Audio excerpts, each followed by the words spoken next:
On est au début de l'histoire. C'est un règlement qui s'est déployé pleinement en Europe à partir du 17 février de cette année, donc c'est tout récent.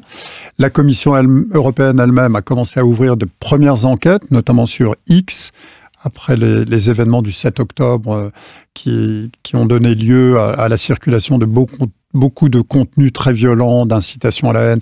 Et donc la Commission démarre son action. Je pense que c'est une belle tentative. En tout cas, l'Europe, je pense qu'on peut tous en être fiers, est le continent qui, pour la première fois, essaye de mettre en place un schéma de régulation de ces grands acteurs.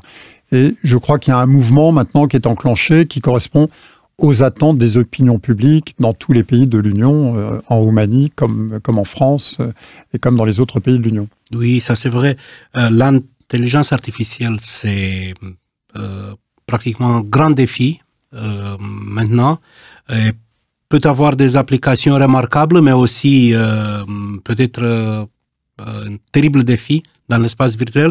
Comment votre institution et en général, comment on peut répondre à ce défi formidable qui est l'intelligence artificielle? Alors, je pense qu'il faut voir toutes les potentialités formidables de l'intelligence artificielle grâce à des puissances de calcul très importantes et l'utilisation des données que permettent ces puissances de calcul très élevées. Les hommes peuvent voir leur vie facilitée, notamment sur beaucoup de tâches répétitives, et c'est une source de progrès dans beaucoup de domaines. Je pense notamment dans le domaine de la santé, où on voit les progrès que l'intelligence artificielle peut apporter. Mais comme toute nouvelle technologie, il y a des risques qui peuvent s'y attacher. Il y a des risques sur la protection des données, la protection du droit des auteurs, par exemple, puisque les moteurs d'intelligence artificielle utilisent des données qui ont été créés par d'autres acteurs, donc il faut arriver à bien protéger les droits des auteurs.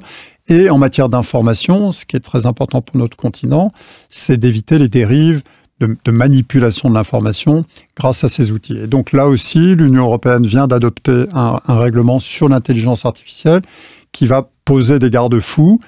Et pour une autorité comme la nôtre, eh bien, ça nous amène à travailler sur ces sujets. D'abord pour voir comment l'intelligence artificielle pourrait nous aider dans l'exercice de nos missions comme régulateurs, pour nous faciliter la vie, et en même temps de surveiller que ces outils, que ce soit pour l'information ou que ce soit pour la protection du droit des auteurs, ne soient pas utilisés de façon abusive.